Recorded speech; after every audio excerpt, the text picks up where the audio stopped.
त्या दिवशी शक्य मागे पुढे होणार आणि म्हणून माझा 5-7 दिवसापूर्वी चंदगडचा दौरा ठरला होता आणि मग मामींना म्हणलं संध्याकाळी तुमच्याकडे चहा घेतो आणि परत कोल्हापूरला येतो, कारण की चंदगड करून गडिंग्लज मार्गे कोल्हापूरला जायचं इथून आज मामींच्याकडे आलो आणि अतिशय आनंद वाटतोय, कारण की रेडेकर साहेबांचे आणि माझे संबंध त्या काळामध्ये ते शिवसेनेत होते, मी काँग्रेसमध्ये होतो, तरी अगदी ऋणानुबंध चांगले होते. अयोध्या हॉटेलला ते राहायचे आणि माझे त्यापासूनचे संबंध त्यांचे नेहमी राहिलेले आहेत. मामीने आतापर्यंत आपल्या आयुष्यात रेडेकर साहेब गेल्यानंतर स्वकर्तृत्वानं स्वकष्टानं संस्था उभा केल्या, अनेकांना नोकरीला लावलं, चांगल्या पद्धतीनं या ठिकाणी आयुष्य भलं करण्याचं काम मामीने त्या ठिकाणी केलं. एक भगिनी सगळे संकट बाजूला टाकून कसं करू शकते याचं ज्वलंत उदाहरण कोण असेल तर मला वाटते रेडेकर मामी, कारण की तो सगळा काळ मी बघितलेला आहे. म्हणजे त्या काळापासून मी या कुटुंबाशी संबंधित आहे. म्हणजे अनेकदा मला विचारतात रेडेकर मामींचे तुमचे एवढे संबंध काय, मी म्हणलं रेडेकर साहेबांच्या पासूनचे संबंध आहेत. म्हणजे त्या काळात देखील ते आणि मी अनेकदा एकत्रित असायचो, इथपर्यंतचे संबंध माझे त्या काळापासून होते आणि तोच कौटुंबिक ऋणानुबंध मामींच्या माध्यमातून नेहमीच पुढच्या काळामध्ये तो चालत राहिला. आज कॉलेजच्या माध्यमातून, हॉस्पिटलच्या माध्यमातून हजारो रुग्णांना चांगली सेवा देण्याचं काम त्या ठिकाणी केलं. मला आठवतंय कोविडच्या काळामध्ये मी पालकमंत्री होतो, त्या काळामध्ये सुद्धा हॉस्पिटलमध्ये चांगली सेवा देण्याचं काम त्यांच्या टीमनं अत्यंत चांगल्या पद्धतीने केले. आज सुद्धा या 2-3 तालुक्यातले गरिबाचे पेशंट हे त्यांच्याकडं त्या ठिकाणी जात असतात. मला अनेक लोकांचे फोन येतात, जरा बिल कमी करायला मामींना सांगता का, मी म्हणतो ते आधीच स्वस्तात करतात आणि मी काय फोन करणार नाही. म्हणजे गरिबाची सेवा ही अत्यंत चांगल्या पद्धतीने या ठिकाणी केलेली आहे. आणि म्हणून मी ज्यावेळी पुढच्या रस्त्याने येत होतो त्यावेळी मी म्हणलं अनिरुद्ध चांगलं केलं, आईला समाधानाचं एक घर एवढं मोठं या ठिकाणी, कारण की शेवटी आयुष्यात ज्या बहिणीनं एवढे कष्ट घेतलेले आहेत, खडतर प्रवास केलेला आहे, आता ह्या वयात आणि संघर्ष करण्यापेक्षा सुखाचं आयुष्य जगता आलं पाहिजे. त्या सुखानं काय एका जागेवर बसण्यापैकी नाहीत. म्हणजे पायाला भिंगरी, त्यांच्या पायाला भिंगरीच आहे, ते अजून 10-20 वर्ष काही गप बसतील असं वाटत नाही. म्हणजे सातत्यानं, म्हणजे कुठेही जावं, म्हणजे अत्यंत नम्रतेनं, अत्यंत विनम्रतेनं, कुठेही अहंकार या ठिकाणी नाही आहे. म्हणजे माणसाकडे अनेकदा थोडं आपण मोठं झालो, पैसा आला की माणसाचा स्वभाव बदलतो, अनुभव आपण समाजामध्ये अनेकदा बघतो.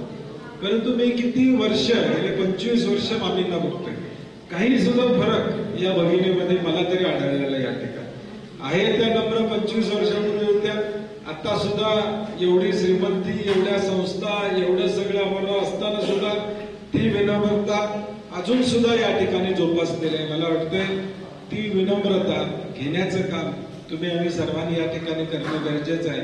माणूस कधीच आयुष्यात यशस्वी होतो ज्यावेळी चांगलं वागतो, चांगलं बोलतो. कदाचित यश मिळेल, परंतु कधी ना कधी ते यश मिळतच असतं, हे मामींच्या उदाहरणावरून मी या ठिकाणी सांगतो. आणि म्हणून अत्यंत कष्टाळू असं हे कुटुंब आहे. आता अनिरुद्ध दुरा तो या ठिकाणी सांभाळतोय, अजून यात वाढ कशी अनिरुद्ध करता येईल, आईनं करून दिले त्यात अजून भर कशी टाकता येईल, हा प्रयत्न अजून पुढच्या काळामध्ये तुम्ही सगळ्यांनी या ठिकाणी करा. आणि केदारी रेडेकरांचं नाव हे अत्यंत चांगल्या पद्धतीनं, हे शिवसेनेत असताना सुद्धा एक कट्टर शिवसैनिक म्हणून त्यांची ओळख होती. बाळासाहेब ठाकरेंचे आणि त्यांचे केदारींचे ऋणानुबंध केवढे होते ते सगळे मी उड्या वेळाने या ठिकाणी पाहिले. आणि म्हणून एक कुटुंब म्हणून हे कुटुंब असंच पुढं या ठिकाणी जात राहू अशा सदिच्छा या निमित्ताने मी या ठिकाणी देतो. अनायशी येणार होतो त्यामुळं म्हणलं काही लोक आले तर भेटू, गप्पा मारू. परंतु काल एक दुर्दैवी घटना घडली. अहमदाबादमध्ये आपलं विमान या ठिकाणी पडलं आणि म्हणून सकाळपासून कार्यक्रम घेतले, कारण म्हणलं बुके वगैरे कुठंच आपण सत्कार घ्यायला नको म्हणलं, कारण की आज देशाचे आपले 260 लोक आज या ठिकाणी मृत्यूला सामोरा गेलेले आहेत. आपण त्यांना आदरांजली या ठिकाणी वाहिली पाहिजे. या दुःखामध्ये आपण देखील सहभागी आहोत, ही भूमिका आपली प्रामुख्याने या ठिकाणी आहे. आणि म्हणून असंच चांगलं काम मामींच्या माध्यमातून आणि त्यांच्या सर्व तुमच्या सगळ्यांच्या सहकार्यात, शेवटी आज तुम्ही विश्वासानं त्यांच्याबरोबर या ठिकाणी आहात. 10 वर्ष त्या या गोकुळच्या लढाईमध्ये संघर्ष करत सातत्याने या ठिकाणी राहील आणि मग भविष्य काळात देखील आपल्या सगळ्यांचं सहकार्य आम्हा सगळ्यांच्या पाठीशी राहावं एवढी विनंती या निमित्ताने या ठिकाणी करतो. उद्याच्या भविष्य काळात राजकीय काय आता बोलायला नको, तरी पण आता जिल्हा परिषद नगरपालिका सागरात ती कुठे गेली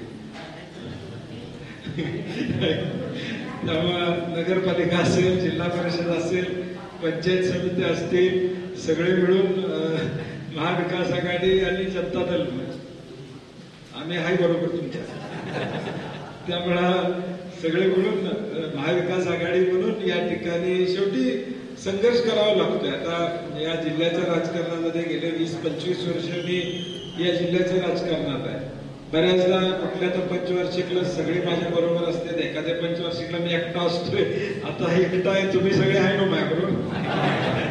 त्यामुळं या सगळ्या निवडणुका आता, कारण की पहिल्या जिल्हा परिषद आणि पंचायत समित्या आणि नगरपालिका, नगरपंचायत म्हणजे चंदगडची असेल, आजऱ्याची असेल, या सगळ्या निवडणुका उद्याच्या भविष्यकाळात लागणार आहेत आणि महाविकास आघाडी म्हणून आम्ही या सगळ्या निवडणुकीला उद्याच्या भविष्यकाळात सामोरा जाणार आहे. आपल्या सगळ्यांचं सहकार्य, आशीर्वाद असंच या ठिकाणी आम्हा सगळ्यांच्या पाठीमागे राहू दे.